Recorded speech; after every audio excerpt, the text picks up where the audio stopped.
बरसात होने के बाद अक्सर पहाड़ बेहद खूबसूरत नज़र आते हैं, लेकिन बारिश अपने साथ जब राहत लेकर आती है तो कहीं ना कहीं अपने साथ आफत भी लेकर ही पहुंचती है। ऐसी ही एक आफत है स्क्रब टाइफस और हिमाचल प्रदेश में करीब 1000 मामले स्क्रब टाइफस के रिपोर्ट किए जा चुके हैं। ऐसे में आपके मन में भी सवाल होगा कि आखिर ये स्क्रब टाइफस है क्या, ये कैसे होता है और सबसे बड़ी बात कि इससे बचाव कैसे हो सकता है। नमस्कार, मैं हूं अंकुश डोभाल और आप देख रहे हैं एबीपी लाइव। हमारे साथ हैं डॉक्टर गोपाल और हम बात करेंगे स्क्रब टाइफस को लेकर। सर, स्क्रब टाइफस ये एक नाम जो है, इससे कहीं ना कहीं ऐसे जैसे जिस तरह से कोरोना से डर लगता था लोगों को, उसी तरीके से डर स्क्रब टाइफस से भी लगता है। पहला सवाल मेरा आपसे ये रहेगा कि ये स्क्रब टाइफस है क्या और ये कैसे किसी को हो सकता है? देखिए, मैं आपके द्वारा आपके दर्शकगणों को सबसे पहले ये रीअश्योर करना चाहूँगा कि कोरोना नाम की बीमारी जब हमारे समाज में या हमारे देश में आई थी तो उसका कोई इलाज संभव नहीं था और पता नहीं था। तो स्क्रब टाइफस में ऐसा कुछ भी नहीं है कि इसका इलाज संभव नहीं है या इलाज पता नहीं है। इसका इलाज संभव भी है। हाँ, उसके लिए त्वरित सिम्टम्स का पता लगाना और टेस्ट कराना आवश्यक है। अब जहाँ तक रही बात आपके स्क्रब टाइफस है क्या, तो ये एक तरह का बैक्टीरियल फीवर है जो कि संक्रमित पिस्सू के काटने से होता है। संक्रमित पिस्सू जो है वो ट्रॉम्बिक्युलेट माइट नाम के एक पिस्सू से जाना जाता है, जो कि चूहों में और उससे चूहों से मिलती जुलती प्रजाति है, उसमें अक्सर पाया जाता है। जब कभी भी हमारे वातावरण में, खासकर हिमाचल के संदर्भ में, मॉनसून के आते ही ये इसके जो नंबर्स हैं ये बढ़ने शुरू हो जाते हैं, क्योंकि मॉनसून के साथ साथ जो बारिशें आती हैं तो हमारी घास, खपतवार और जो छोटे पेड़ पौधे हैं उनकी बढ़ोतरी बहुत अधिक होती है। तो ये चिगर फॉर्म में, जिसको कि चिगर फॉर्म में बोला जाता है, ये जो ट्रॉम्बिकुलेट माइट होता है वो उसकी एक लार्वल फॉर्म होती है, वो बहुत ज़्यादा सतहों पे पाया जाता है चूहों के कारण। और ह्यूमन एक एक्सीडेंटल होस्ट है इसका, जो नेचुरल होस्ट है वो रैट वगैरह ही हैं। तो जब भी एक इंसान इसके संपर्क में आता है जो कि संक्रमित पिस्सू है और वो उसके शरीर में जब संपर्क में आता है तो उसके काटने से या उसके संपर्क में आने से इस तरह से ये संक्रमित बुखार की चपेट में भी आ जाता है।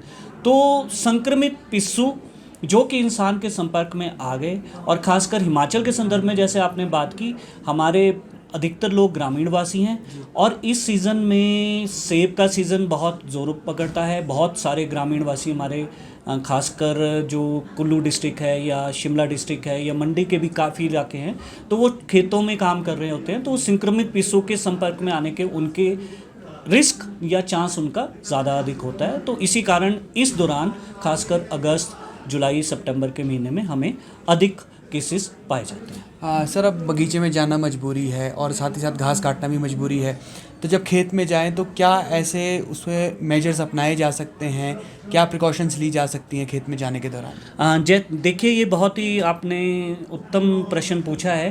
कोरोना के केस में भी हमने प्रिवेंशन पे बहुत फोकस किया था और उसका हमारे को उचित लाभ भी मिला हमारे समाज को। तो स्क्रब टाइफस के केस में भी प्रिवेंशन एक बहुत बड़ा रोल प्ले कर सकता है। किस तरह? जैसे मैंने ये बताया कि ये संक्रमित पिस्सू घास वगैरह में होता है, पेड़ पौधों में होता है, खेतों में पाया जा सकता है, सतहों पे पाया जा सकता है।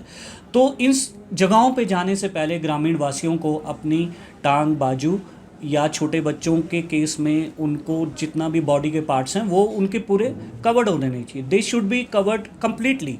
And my recommendation would be that कि वो ज़्यादातर ग्रामीण वासी बाहर खेतों में काम करने के लिए 1 या 2 ड्रेसेस को रखते हैं, तो वो उन ड्रेसेस का नंबर बढ़ाएं और उन्हें समय समय पर निरंतर वॉश भी करें और अपने क्लोथ्स की भी हाइजीन को मेंटेन रखें और पर्सनल हाइजीन को भी मेंटेन रखें।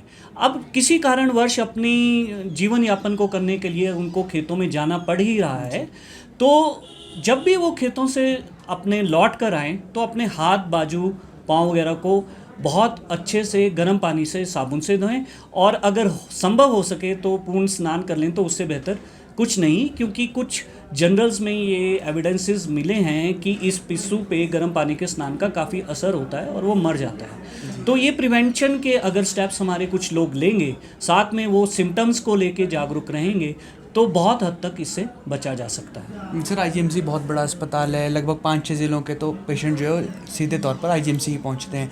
आईजीएमसी में क्या स्थिति अभी है, क्या रैंडम टेस्टिंग भी हो रही है, टेस्टिंग किस तरह से की जा रही है और अब तक कितने केसेस यहाँ पर रिपोर्ट किए जा चुके हैं पॉजिटिव?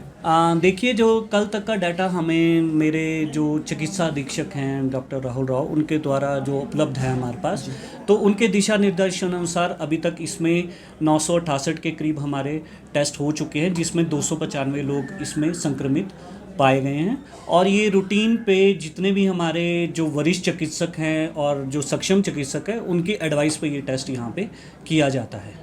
क्या सर रैंडमली होता है? मान लीजिए कि मैं इलाज करवाने आया तो क्या रैंडम टेस्ट भी होगा या फिर कोई सिम्टम्स नज़र आने पर ही टेस्टिंग होगी? ये चिकित्सक का अपना विशेषाधिकार है, किसका टेस्ट करवाना है किसका नहीं करवाना है, वो उनकी एक्सपर्टीज़ उनके पास है, तो वो डिसाइड कर लेते हैं कि भी हमारे किस पेशेंट का टेस्ट होगा या नहीं होगा।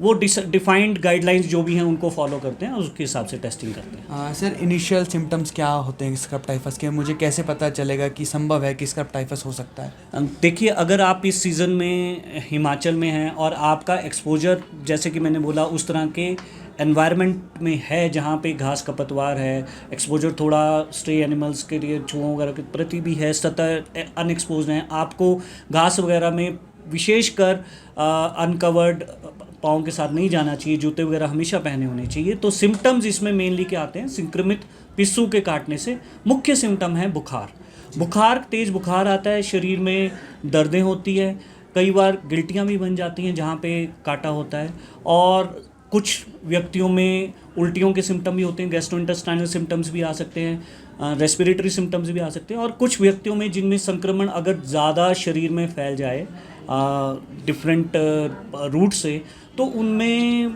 थोड़े से दिमागी असंतुलन के सिम्टम्स भी रिपोर्ट हो सकते हैं, पर वो काफ़ी देरी वाले सिम्टम होते हैं, उसमें ट्रीटमेंट भी थोड़ा मुश्किल हो जाता है हमारे चिकित्सकों के लिए। पर मुख्य सिम्टम यही होते हैं कि फीवर होता है, बॉडी एक्स होती हैं। हाँ, एक विशेष sign I would like to mention a sign जिसको कि ऑब्जर्व किया जा सकता है एक पेशेंट के द्वारा, वो है एक एस्चार नाम का स्किन लीजन बनना। एस्चार स्टैंड्स फॉर ESCHAR।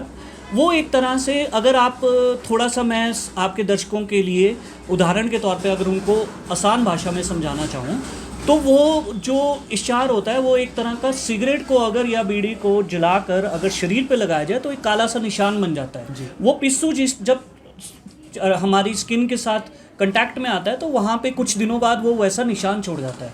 तो अगर कोई व्यक्ति इस तरह का जीवन यापन कर रहा है, वो रूरल बैकग्राउंड से है, खेतों में जाना उसका अनिवार्य है, उसको फीवर हो रहा है, साथ में बॉडी एक्स हैं, साथ में उसको एस्चार भी नज़र आ रहा है या स्किन लीजन भी नज़र आ रही है, तो उनको तुरंत ही अपने जो भी नियरेस्ट उनके सर्टिफाइड डॉक्टर हैं उनके पास जाना चाहिए, उनको लक्षण बताने चाहिए।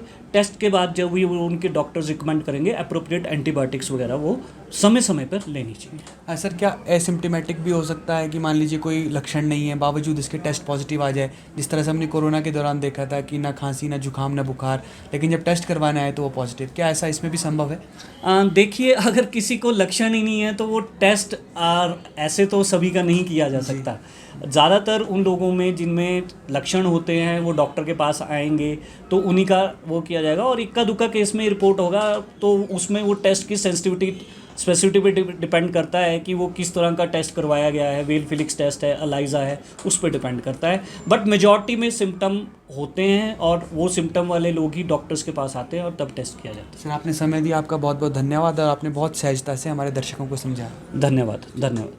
स्क्रब टाइफस के बारे में आपने सुना कि आखिर ये बीमारी क्या है, कैसे होती है, और सबसे बड़ी बात कि इससे बचाव कैसे हो सकता है।